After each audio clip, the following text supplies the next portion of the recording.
বন্ধুরা কাজের জায়গায় চলে এসেছি। দেখতেই পাচ্ছ এই যে বিল্ডিংটা রয়েছে, এর উপরতলাটায় কাজ হবে, দোতলাটায়। তো চলো যাই ওখানে, দেখাই তোমাদেরকে। তো বন্ধুরা দেখতেই পাচ্ছ এর উপরতলাটায় কাজ হচ্ছে আর কি, তারপরে তিনতলাটায় রাজমিস্ত্রিরা কাজ করছে। তো চলো আমরা উপরতলায় যাই। এদিকে সিঁড়ি রয়েছে।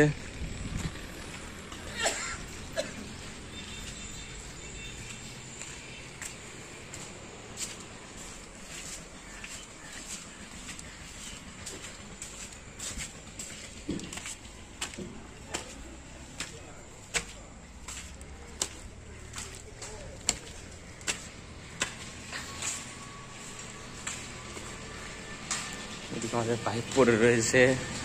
আগের দিন এই ঘরটা কেটে বাইরেটা কাটা হয়েছিল,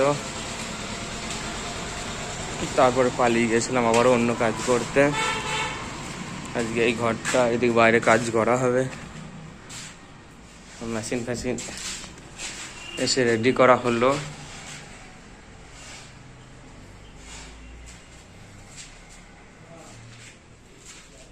তো চলো বন্ধুরা কাজ করি, কাজের ফাঁকি একবার করে তোমাদেরকে দেখাবো। এটা মনে হয় দেখে যা মনে হচ্ছে আপাতত লজ হতে পারে মনে হচ্ছে, এটা সেটা রয়েছে, জিনিসপত্র তুলেছে আর কি। তো চলো কাজ করি।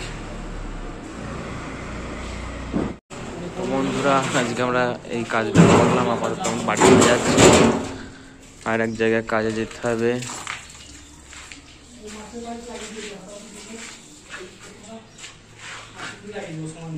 ওই ঘরটা